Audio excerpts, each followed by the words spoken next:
Welcome everyone to a special interview edition of Monday Match Analysis. I'm Gill Gross.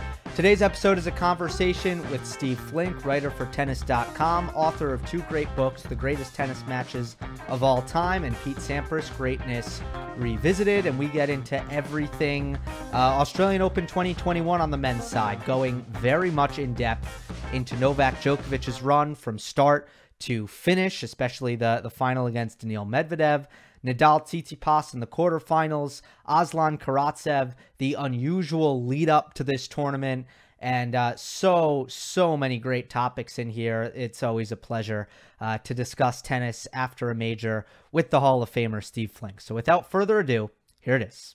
We're joined once again by Hall of Fame tennis writer Steve Flink. He needs no introduction at this point. His latest book is Pete Sampras, Greatness Revisited. But this is a tradition on the channel. Steve and I talking after every single major. It is one of my great pleasures. So Steve, thank you for coming on again. Well, Gil, thanks for having me back. I'm looking forward to talking about this Australian Open. Absolutely. You know, this was the men's final that I was hoping that we would get. So I felt that Medvedev and Djokovic were the two best players in the world on a fast hard court coming into the tournament. And we got it. But then when we got it, Novak Djokovic really showed that there's still a very large gap there. So as you were watching the match, where was that gap most apparent, more specifically? Well, I think where it really came through, Gil, is his big match experience. The fact that it was his 28th major final, going for his 18th Grand Slam championship, and Medvedev only in his second final. It was fascinating because so many people, Gil, thought coming in that Medvedev, with his 20-match winning streak, having beaten 12 top 10 players in that stretch, having won the Paris Masters 1000 event last fall, backed up by the ATP finals, two really impressive triumphs, and then coming in here and impressive all the way through, with the exception of a 5-setter with Krajinovic, but he won the 5th set 6-love, otherwise crushing everybody. So there was this feeling, plus the fact that he won 3 of his last 4 matches against Djokovic. But I think what everybody was perhaps overlooking was that some of those wins were a little circumstantial. Last year in London in the round robin, where Djokovic really played one of his worst matches of the year, and Medvedev was almost letter perfect. And in a round robin, you always know you have a second chance. Djokovic, in the back of his mind, knew that. He lost 3-3. And then another match that he lost to Medvedev was in Cincinnati the previous year, which again was, he almost had him in straight sets, and Medvedev managed to come back amidst that stretch where he was in 6 finals in a row. A lot of things happened. They weren't playing a lot in a short stretch. I just mean that I think the 4-3 career series lead for Djokovic was misleading in the sense that Medvedev maybe caught him at the right times, played some of his best matches, while Djokovic was often vulnerable on those particular days. So here we are in this final, Gil, and I think what happened here was it was a case of a great player who was going for that 18th major, knowing how to step up to an occasion, knowing how to peak on a big occasion, and being so familiar with those circumstances and with the nuances of those major finals, because there's nothing like playing a major final. And then you have a guy who's highly charged and a little high strung in Medvedev, who granted has sometimes overcome his own moody stretches in matches, as we saw at the US Open a couple of years ago, when he got into it with the crowds and he had his altercations, and yet he kept winning and nearly beat Nadal before losing a 5-set final. So, but this time I thought Medvedev, Gil, was very edgy from early on, and Djokovic had a nice, comfortable 3-love lead before Medvedev managed to get back to 3-all. And so I thought we were heading for a tiebreaker, and it was clear the first set was going to be critical, because Djokovic, especially, you don't want to go down a set against him. He has the best winning percentage of any of the players in the Open era after winning the first set of a match, nearly 96%. So I really thought we were going to get a tiebreak, and suddenly at 5-6, Djokovic struck and got to love 40, and then Medvedev saves 2-set points, but Novak made a really nice block return off a first serve deep down the middle. It was interesting because Paul Annacone said, and I saw the Tennis Channel podcast, and he thought it was an easy error from Medvedev. I didn't really feel that way. The return was pretty deep down the middle. I think Medvedev hates having to generate his own pace off a fairly high ball, and he took it about shoulder high and hit it in the net. And so there was the first set pocketed by Djokovic. And from there, I think although he went down a break in the second, he was pretty much unstoppable, because after going down the break in the second, he won the next 4 games and pretty much broke the match open. So I think it was about his vast experience and his deep determination, and the fact that, and at his best, he is the best player in the world. Yeah, there's so much to unpack there. I agree with all of it, from especially, the head-to-head. And if you look at situationally how Medvedev got those victories, I agree that it didn't really indicate how the match was going to go. But also when it comes to the start in the first set, which Medvedev really needed to win, not only... Let me interrupt you a second. Don't you think, in my view, he needed to win that set more than Djokovic did? 100%. Scales were not balanced. So continue. Right. I just want you were in accord on that. Yeah, and let's circle back and talk about Medvedev in the best of 5 format. I do want to talk about his ability to go deep and perhaps how that could have affected the match. But for Novak, he's been up 3 games to love in 4 Australian Open finals in a row. Murray 2016, and then Nadal, and then Thiem, and this one. And to me, at the start of the match, it's one of the most nervous moments of the match, up there with closing. And Djokovic just jumps on you because he just cuts through the tension of the beginning of the match. And then that 3-love cushion became key. You're right. Now, the surprising thing, in the other cases, he romped in those first sets. Before Thiem last year, when Thiem, got the break back also and made Novak work very hard before winning that first set, before Novak did. And in this case, Medvedev was back to 3-all, but that's a big difference between opening up a service break lead and getting back on serve. So Medvedev felt a little better by the middle of the first, but Djokovic immediately sort of reasserted himself at 3-all, and he kept holding comfortably, and then finally got that break at the end of the set. And I did think he played 2 superb sets to follow, while you saw the angst of Medvedev and the consternation. He was constantly, frequently looking at his corner and just feeling sorry for himself. And I think Djokovic sensed that on the other side of the net. I think he was well aware. And he was so professional and so disciplined, so determined. And although you knew how determined he really was keeping his cool, and a really highly concentrated performance of Djokovic, and a good mixture too. That's the other thing I liked about this match, Gil, was I thought he hit a lot of balls down the middle. I thought he really broke Medvedev down off both sides and played this match much more on his own terms than some of his previous clashes with Medvedev. Right. I agree. I don't think that Medvedev has ever really played that version of Novak. Exactly. Exactly. I felt that Novak was a lot more proactive in this match, and he wasn't really agreeing to play those long rhythmic baseline rallies with Medvedev that sometimes he played in the past. Instead, he really wanted to put Daniil on a string and move him around instead of kind of playing on those even terms. And I really felt that Djokovic wanted to get to Medvedev's legs, even if it came at the cost of losing the first set. Now, he won it. Medvedev worked harder than Novak, and he lost the set, and then he was in an awful position. And that's a point well made, because I'm sure people watch some of those points where Novak would hit the short backhand chip or the backhand drop. And Medvedev in the first set was getting to some of those and making good plays off of those, but that was definitely taking something out of his legs. There's no question about it. And he has commented in the past about how much Novak made him run. He talked about that in Cincinnati in 19 when Djokovic didn't put him away after winning the first set. But he said, Novak was running me from side to side. He doesn't want to have to work that hard, particularly in best of 5. So you're right. There was the chance, and it didn't happen, that Medvedev might win the war. That would be a small battle within a war, and he would lose the war. But he didn't even get that satisfaction because of the way Djokovic, how opportunistic he was in that last game of the first set. Right. And we mentioned that crucial point at 5-6 when Djokovic got the break and eventually, did he serve out the first set at 6-5? Was the break at 5-all?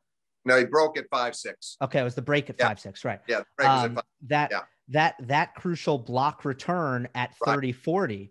Yeah. It bothered Medvedev the entire match because you're right. He he does not want to generate his own pace, especially with the forehand from the middle of the court. And Medvedev had so much success serving against everyone else all tournament long, especially Tsitsipas. He won 88% of his first serve points against Stefanos in the semifinal. And the returns that Novak was showing him are returns that he hadn't seen the entire tournament. And not only was he tired, but he was not allowed to play those short points on his service games because of Novak's return in my eyes. Well, in my eyes too. Absolutely right. Now, Medvedev, here's the fascinating thing. He lost his serve 7 times in the previous 6 matches. And then he lost his serve 7 times in one day against Novak Djokovic. That tells you, and this was with getting 64% of his first serves in, Medvedev. That's not a bad percentage. You're pretty close to 2/3. That's a very kind of standard, reasonable percentage for him. And he wouldn't have been disappointed if you told him before the match that that was what he was going to get. And yet Djokovic got all of those breaks, you know, starting with the 2 breaks that he got in the first set and kept it rolling on. 3 more in the second, a couple more in the third. Remarkable that he could do that. And the thing was, he was getting back a lot of first serves. They weren't always great returns, but they were pretty deep. They were neutralizing Medvedev, and the second serve returns were just spectacular. I mean, he was being very aggressive, Djokovic, on the second serve returns, taking them early, keeping them deep, and I thought a little more aggressive than usual without missing many. That was demoralizing to Medvedev. I think of one at the end of the second set, I believe in the second set point, where it was so deep down the middle that Medvedev was totally trapped, could barely get his racket to the ball, and he couldn't believe it had come back that fast and that deep. And that sort of, to me, symbolized that match. Yeah, he was turned the wrong way. He ended up having his chest against the back fence instead of the net. Yeah. That was quite the return. And the second set, I actually... you know what it reminds me, Gill? It's just funny. There were some debates going on. I'm sure you heard them too. Some of the commentators debating, did Nadal or Djokovic have the best return in tennis? Rafa is a great returner, no doubt about it. But I don't think he's nearly as versatile a return. I mean, Djokovic is a much more aggressive returner to me. Rafa has improved his return a lot in the sense of, yes, there are times now off second serve returns that he steps it up too, but I don't think there's anything quite like Djokovic.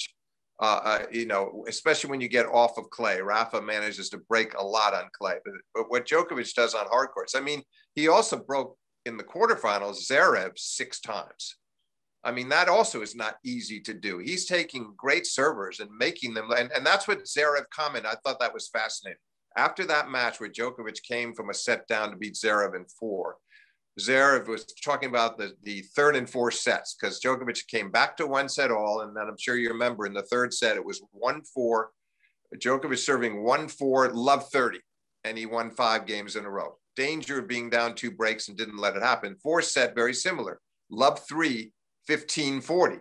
So again, could have been down 4 love 2 breaks and pretty much out of the set. He came back and eventually won that set in a tiebreak. And Zverev said the problem is he knew he needed that second break. He said that's what he was really thinking about. That's what was really bothering him. If I could have only had the second break, because nobody returns like Novak. So that's a nice psychological advantage to have against great big servers, that they know they're never safe with 1 break against Novak Djokovic. Yeah, that's very interesting. Now, the return is something we've gotten very used to over the course of Novak's entire career. But for this tournament, I think one of the major storylines is we're seeing Novak really pave the way for the aging process, which is his development of a serve that was averaging in the 120s pretty regularly and came into the final with 100 total aces. And it's really hard to ace Medvedev, but still, right, throughout the tournament, the serve, and including the second serve, which was very hard and unattackable, the serving really was a huge boon for Novak. It was. He would tell you, obviously, I mean, there were, you know, he struggled to hold a lot against Zverev, although he fought off a lot of break points, and he still managed to only get broken 3 times, which is not a bad effort in 4 sets. But you're right. He had beefed it up. He was getting those extra MPHs. And even, as you said, Medvedev hard to ace, and Novak only served 2 or 3 aces. However, look at the number of service winners, what I would call service winners. Perfect first serves down the tee, that had Medvedev outstretched and all he could do was lunge at them and hit them in the bottom of the net. That's as good as an ace. He's not close to getting the ball. And plus, it gives you the same confidence as an ace that you see he's had no chance to get it back. So, yes, the serve, that combination of the improved serving, of the heavier serving, combined with his best returning was what made this such a standout tournament. But let's face it, Gil, let's remember the moment, the pivotal moment of the tournament for him was against Taylor Fritz in the third. That was a scary experience because he was on his way, what looked like a straight set win. He's up 2-0. It's 1-0 in the third. And that's when he had the problem with the abdominal injury. And you could see how preoccupied he was, how limited he was in his physical range. And finally, after losing the third and fourth and going to 2-0 in the fifth, he broke it. He won those last 4 games, but he shrieked when it was over. I don't know if you saw that clip, but I've never seen anything quite like that from him in a situation like that. And that was not, oh my God, thank God I won, so much as thank God I won feeling the way I was feeling. It scared him because he wasn't sure he was going to be able to find a way out of that match. And then to think that he could go from that to not practicing, to beating Raonic in 4, to not practicing on the next day off, to beating Zverev in 4, finally beat the Karatsev, the qualifier from Russia in the semis. That was a nice break to play him because he was able to get off the court so fast, and then had 2 more days off and peaked for the final. That's what I think will make this major in his mind one of the most memorable of his career, because he knew the danger he was in the middle of the tournament. It's one thing to survive a 5-set match, but he had to survive this injury and he didn't quite know if he was going to be capable. He didn't even know he was going to be able to necessarily step on the court against Milos Raonic in the round of 16. Yeah, I agree with you. Incredibly impressive to pull through against Fritz when he was extremely limited. And then I would say he was also somewhat limited against Raonic. Zverev, he really kind of got, after the first set where he didn't play a very good first set, from there on, I felt that he was okay. But surviving in the early going was crucial. And the one thing that never left him was his serve. And I think he leaned even extra heavily on his serve to get him through those couple matches. And that's what made Zverev, you summed it up beautifully. I think we're thinking along the same lines here, Gil, but that's what made Zverev's performance so impressive, that Novak was serving that well, and yet Zverev was putting him under so much pressure on his serve. I just thought, to me, that was actually the most interesting match. Yes, we had other matches in the tournament, like Kyrgios and nearly beating Thiem before losing in 5, being up 2-0. There were other moments in matches for sure, but to me, and obviously the Tsitsipas, we can talk about Tsitsipas and Nadal, but I did think the most intriguing match to me in many ways was that Zverev match with Djokovic, because I thought it was a really high quality contest and a very admirable triumph from Djokovic, who could so easily have been in a 5-setter. And yet he managed to pull out those third and fourth sets from those deep deficits I mentioned earlier. That was great stuff, I thought. Did you enjoy that one? Yeah, I mean, I don't think both players played great at the same time until the fourth set. That's true. But Zverev played a very good first set and probably should have closed it sooner, but Novak was down 5-3 and took it into a tiebreak. And they both did play a pretty good tiebreak that went 8-6 to Zverev. Then Djokovic, I thought, played a great second set, just too good. And then the third set, yes, was a little choppy, but there still was some spectacular play. And finally, yes, it reached the crescendo in the fourth, because it fittingly went to that tiebreak, and that was a tense tiebreak. And that one went to 6 points. So Novak had a chance there at 6-5 to end the match and missed a slice back into the net. So he had to change over kind of in a state of angst with himself, a little annoyed with himself for not getting down a little lower to make the slice back. But then he comes back and plays a really nice pass that forces Zverev into the volley and serves an ace. Again, getting back to the serving, it was also clutch serving, because at 5-6 in that set before the tiebreak, Novak had 40 love and Zverev came all the way back to set point, and Novak aced him out wide and then eventually held on. Then in the tiebreak on match point at 7-6 in the breaker, Djokovic aced him down the tee. These are moments, again, that he'll remember, because he was able to call on his serve in a way that perhaps he has never done to that degree at a major before.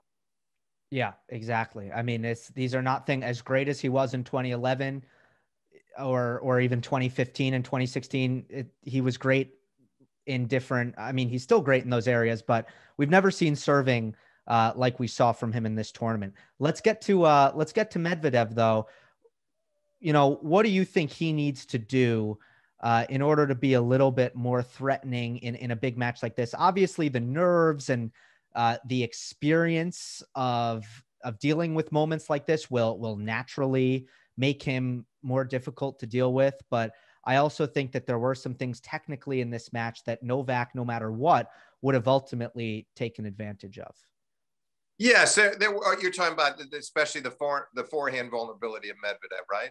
Forehand vulnerability, but also I've seen a pattern. Let me frame it like this. I've seen a pattern that in majors, Medvedev often wins very, very quickly. You know, 3 sets, maybe 4 sets. But normally when he goes down and it has to get really physical and go really long, I haven't seen him respond very well to that. You're right. I think the one exception, obviously, was being down 2-11 a break against Rafa in that 19 U.S. Open final and somehow pulling that into a fifth. That was a great effort. You're right. He tends to like to just blitz people and not even have to think much. And he was able to do that against Tsitsipas, who was a bit wasted after his comeback against Nadal. He didn't respond very well physically or mentally. Yeah, I agree with that. And I think Djokovic was probably going to exploit that no matter what. That was going to happen. He was going to find those holes in Medvedev's game, and he was going to take full advantage of it. Right. I mean, Medvedev's a very patient player, but you wouldn't really know that from watching the second set or the third set. I think there was so much pressure on him, and I don't think that he believed physically either that or he didn't really want to do the suffering that it would have required to come back and push it to 4 or 5 sets. Yeah, I agree. It's a strange, he's a very strange guy mentally. Sometimes he's gotten away with these sort of semi tantrums that he has, but there were so many times you could see, even when he was at the far end of the court on the TV, so we couldn't see him as well, but you'd see him looking over to his corner. And we know that he had the incident in the match with Krajinovic where the coach, bickering with the coach who walked out. And I still don't know the real story, whether it was he told the coach to leave or vice versa. But I do believe that his team has got to take a different line with him. I do believe they've got to say, look, we're not going to sit there and take this abuse. It's not doing you any good. It's not doing us any good. You need to be more mature than that. I hope that's what will happen with him over time, is that he'll realize, stop looking to them to solve your problems and get on with the job yourself. And if he can calm himself down, that alone will make a difference. But as it stands now, he still has too many of these times. And also, he felt sorry for himself with the crowd. There were a lot of Serbian fans, and that appeared to be getting under his skin too. And he was talking to the crowd a little bit toward the end, as if to say, "Why don't you get off my back?"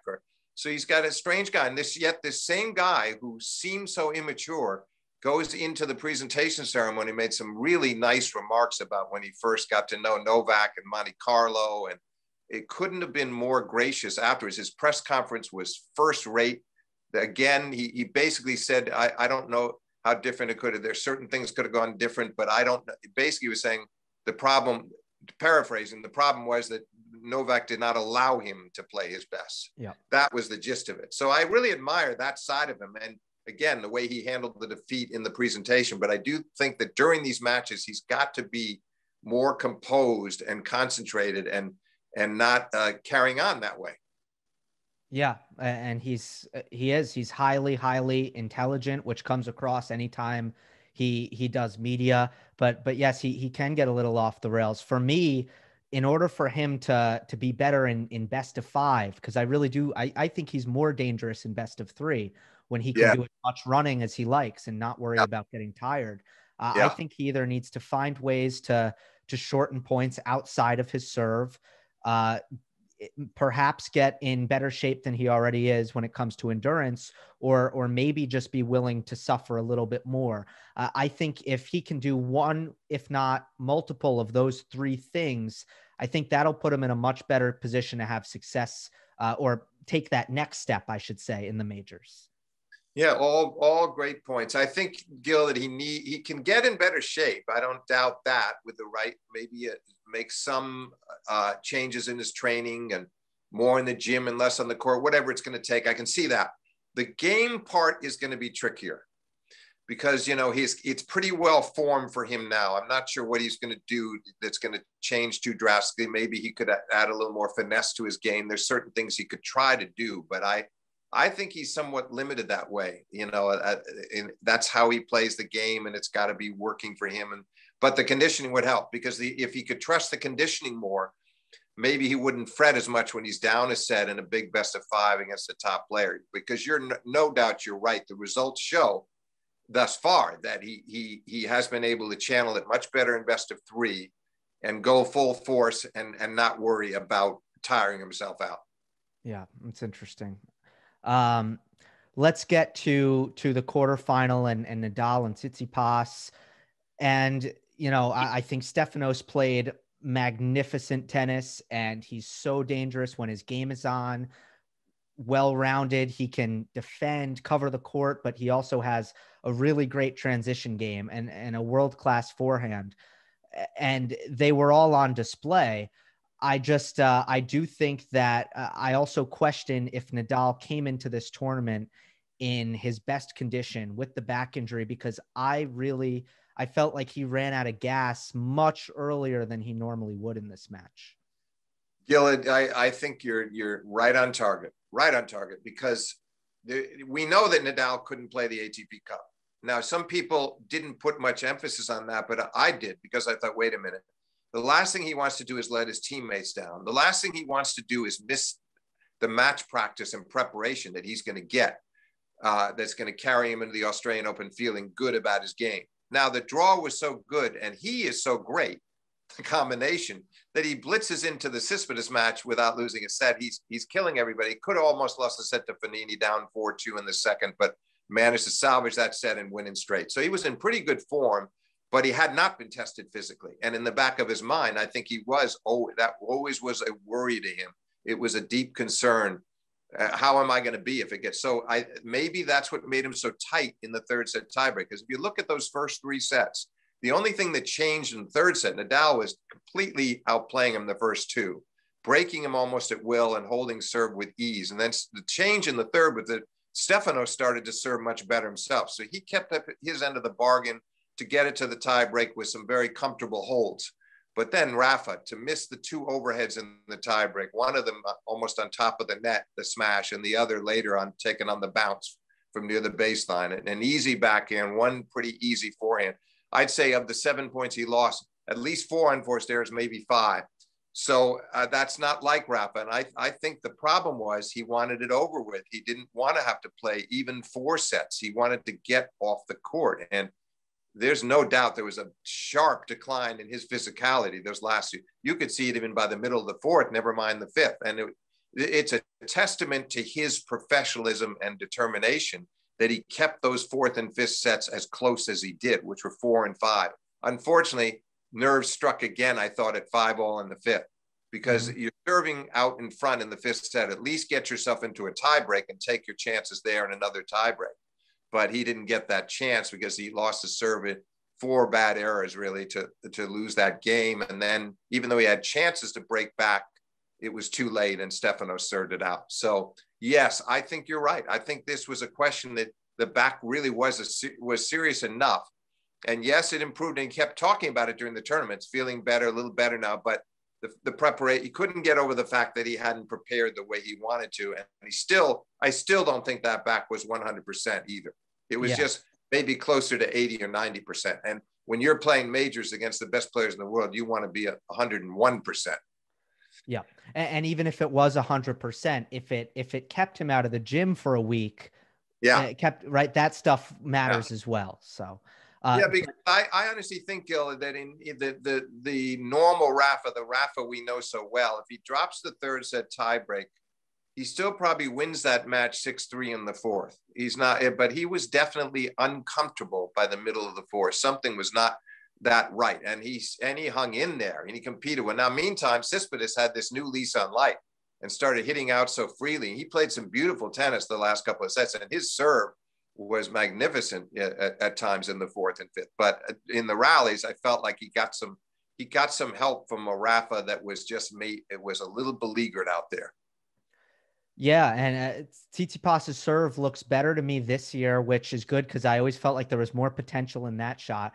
But I Yeah, think even larger than that is we've seen matches, and we talked after the U.S. Open when he blew 6 match points to Coric, just yeah. about his ability to handle pressure points and to not make errors. And I do think that it's a huge positive for him that he came through a match against Nadal and he really didn't give anything up when the chips were down. No, that was terrific. I thought with the day off at his age that he should have been done. I expected him to recover better physically, mentally, emotionally, all three. But Medvedev got on top of him early, and then in those first 2 sets, and then when Stefanos had that chance from a breakdown in the third, from 3-1 down, he nearly stole the set, but he couldn't. He couldn't take advantage of a few opportunities late in the set, and it was gone 7-5. I think he would have liked to have done a bit better there, but still, it was nice to see him back in the semis, following up on what he did at Roland Garros, where he lost to Novak in 5 sets. And now it's becoming a little more kind of an irregular. He's now lost a semi to Roger, a semi to Novak, a semi to Medvedev. He's getting there. Yeah, absolutely. Steve, I remember back a couple of French Opens By the ago. way, correct that. So the first one was to Rafa. This first semi, he actually beat Roger in a great Right. win day, and then lost it to Rafa in straight sets. But that was his first Australian semi. Now he's had 2 Australian semis and 1 at the French, and hopefully we're going to see better stuff from him at both Wimbledon and the U.S. Open. Yeah, and I think we will, especially at the U.S. Open. I think that suits him pretty well. A couple of French Opens ago, Marco Cecchinato makes the semifinal, and I remember asking you after that, are we going to see anything like this again with Cecchinato? And you said, Gill, I don't think so. So you were right. So I'm going to ask the same question about Aslan Karatsev, the Russian qualifier, who is really he's been tearing through. It wasn't out of nowhere, right? He was winning at a very high rate at the challenger level coming Yeah, in. yeah. So yeah, what do you think his ceiling is? Well, I tell you when I was most impressed with him, oddly enough, it wasn't in the win over Schwartzman or beating Dimitrov, who had a problem with his back, and Dimitrov, of course, had the win over Team. And the moment what I was impressed with was the level of his game against Djokovic in the semis. The scores don't reflect how well he played and how well he handled it. And I was the first chance I had to examine his game in depth, watch a full match, and I was very impressed. You mentioned the challenges. The gap is not that deep, Gill.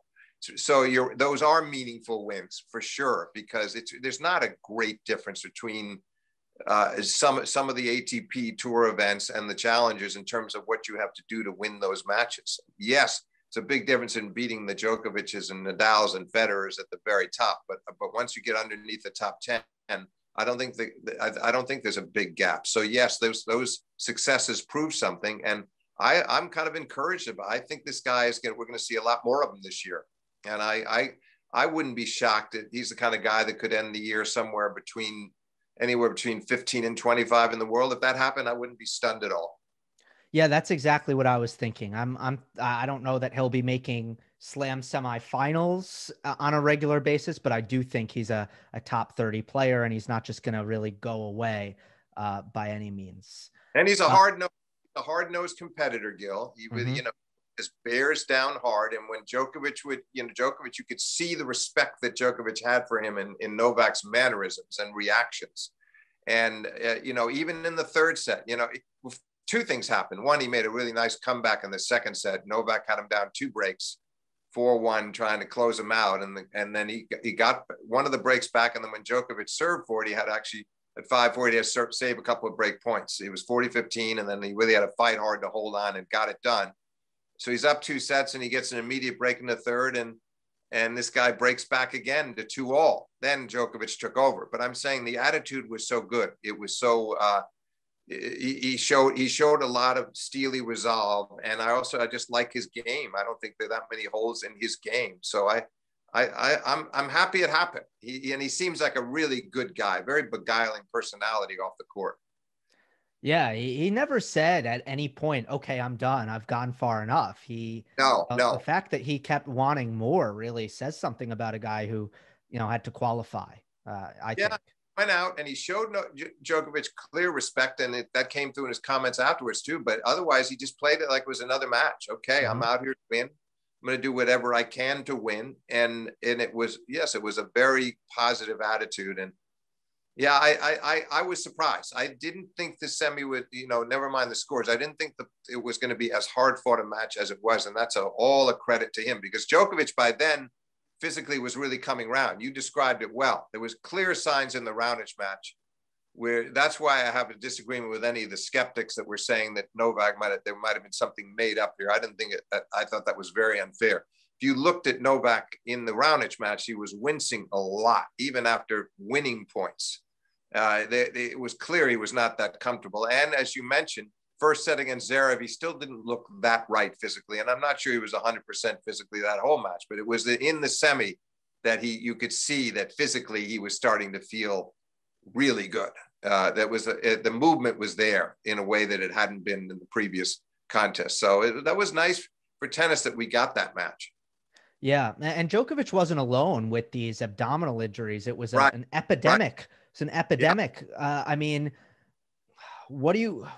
obviously there was an unconventional lead up to this tournament, but I guess you have to attribute it to maybe a lack of match play and then a sudden rise in intensity with all the abdominal injuries and various issues that we saw.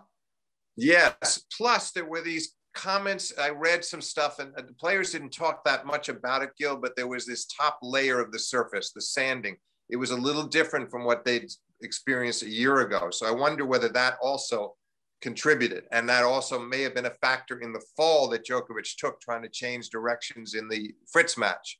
Could that have been a factor? I have to wonder, because you're right. They were prevalent.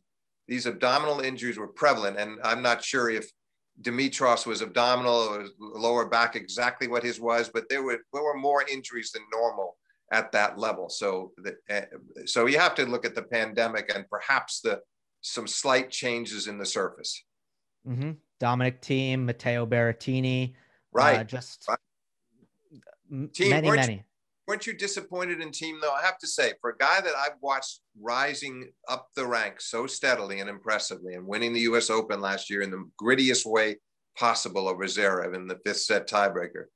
And, those French finals, those really well played French finals against Rafa. And then he comes here after having lost the final last year in 5 sets to Novak. And granted, maybe his practice regimen was disrupted badly and he couldn't get the time he needed, and the pandemic has taken its toll on him. But I thought it was a very meager effort that he gave against Dimitrov. He looked very disoriented out there. And I just thought it was a performance I didn't expect to see from the Dominic Thiem I've come to know the last couple of years. What were your thoughts? I kind of gave him a pass and wrote it off as an injury because I didn't think he was moving his feet really. It wasn't that he couldn't. It Yeah. wasn't that he couldn't cover the court because I thought he could run. I wasn't seeing the adjustments with his feet, and I thought he was in the wrong position to hit the ball on a very regular basis. And anytime that Dimitrov put a good return back in play, I felt that Thiem wasn't reacting. So we have seen some puzzling performances from Thiem early on in events like at the Western and Southern Open in New York when he lost something like 1-1 to Filip Krajinovic. So yes. well, we have seen it, but I kind of wrote it off as just, okay, Thiem got injured and on to the next. Yeah, the one in New York I understood better because he was trying to get acclimated to the surface. Here, I thought, he'd come off this long comeback win over Kyrgios from 2 sets down, and he'd had his day off. So I thought, wow, a lot of times that'll propel somebody like Thiem. And I agree with all your assessment of him and the footwork and the rest of it. But I also thought mentally, those are the times when you got to call more on your mental strength and try to work your way through it and keep a few, because if he can just keep a few more balls in the court and pick up his serving a little and make Grigor a little bit nervous, then maybe there's a chance to salvage the match. Instead, he just went down the tubes in that final set. Yeah, I can't disagree with you there. He was certainly resigned very early on in that match. Yeah, he was. Did you have any other takeaways from the drama before the event? Some players upset with the conditions during quarantine, and just really a bit of a circus before any tennis was even played. Reminded me, I don't know if it was the case with you too, Gil. It reminded me a bit of the kind of uncertainty and apprehension that was surrounding the U.S. Open, where they did Cincinnati and New York and then the Open. And there was a couple of incidents early on with coaches or friends of players and the like, where you worried, oh my God, I hope this is not going to explode. And suddenly, a bunch of players get the virus, and then what? And what if it happens before a big quarter or a semi, or God help us, the final? But it reminded me a bit of that. But again, I thought what Tennis Australia did, and Craig Tiley and the organizers, to keep that event flowing. And again, to have the fans go for 5 days and bring them back in. And it was nice that they could be back for the finish, but making that move in the middle, knowing it was a necessity. I think it was all handled really well. And I was relieved in both cases, the US Open and here, that we got through it as smoothly as we did. But you heard Djokovic after the finals. No doubt everybody had mixed emotions. That was a lot of sacrifices to make, and all the quarantining. And it was certainly not easy on anyone. Yeah, that's a good summation. And I do think that everything kind of had to be done the way it was done. And it was great to see tennis with some crowds again. And that's just a credit to the people of Melbourne and the people of Australia, that they're able to, they put in a lot of hard work to get that. So I thought it was overall very, very good. Roger Federer is coming back soon. And personally, I find it very difficult to speculate on these things, but Steve, you always do kind of such a nice job of finding small insights and things to look for. So my question would be, what should we be looking for when Federer comes back? I always think of 2017 when he again, he'd had a knee surgery in the middle of the previous year, the 2016 after Wimbledon, where he lost in the semis. And he shocked us all by winning, 5-setter from Nishikori, 5-setter from Stan Wawrinka in the semis, and then 5 sets over Rafa, 3 5-setters, and coming from 3-1 down in the 5th, he beats Nadal and wins the Australian Open 6 months away, first tournament back.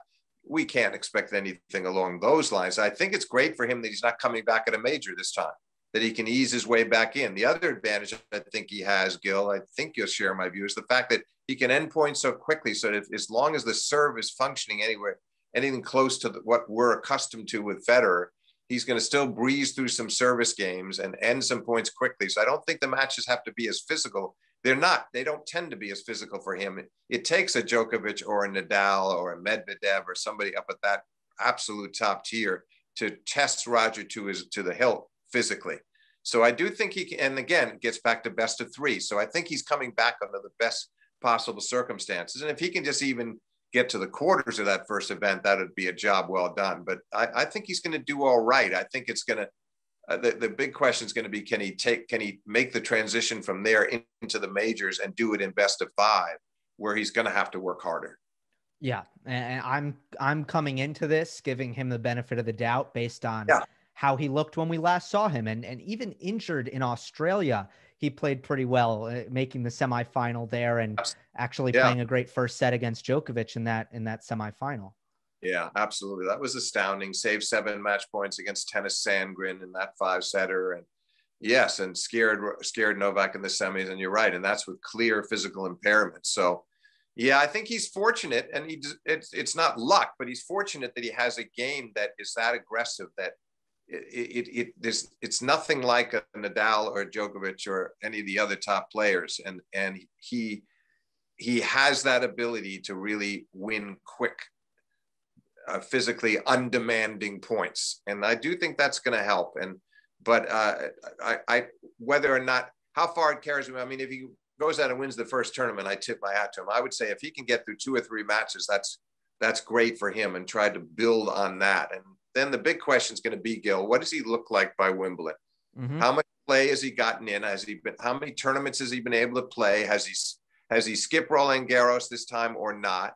And then does he give himself that one last chance? Because as we know, the last time he played there in 2019, 2 match points in the final against Djokovic. So a lot has happened since. But if there's going to be an opportunity for Federer to win one more major and get to 21, it's going to be Wimbledon this year. I think it's Wimbledon this year, and probably that's the most likely the last hurrah, last big chance. Yeah, unless it's too close to the injury, then maybe you look to Wimbledon next year. I'm not sure. But that would be asking a lot, don't you think? That I'm saying you go one more year, and then he's 40 and approaching 41. It's just asking a lot of him. Not impossible, but obviously with the passage of time, it's going to get tougher each year. Yeah, it's very difficult to say. I also think he'll probably want to keep playing until there are fans back in the stands. I mean, hopefully he gets that, as a send off whenever he says he's done, whether that's early on or whether that's afterwards, like Sampras. I would say, he does deserve to go out with the crowd. So I'm hoping that he gets that. No, it's a good point, because I don't think there's anybody more accustomed to the exhilaration of the big crowd, the incredible support that and there's never been I've never seen anything quite like it. Really, from the time that he won his first Wimbledon in 2003, I've never seen a player of his stature who gets the universal support he's received. And maybe he's a little spoiled by it. It's not his fault. He's conducted himself impeccably out there in the public arena. But the bottom line is he's accustomed to crowds sort of pulling him through matches and lifting his spirits and inspiring him as he inspires them. So it would be a little bit weird for Roger to be playing any of these matches in front of no crowds and trying to adjust to that. He's a pro. He would adjust, but nobody has fed off the crowds better than Federer. Yeah. Speaking of which, when's the last time you were at a tennis tournament? Wow.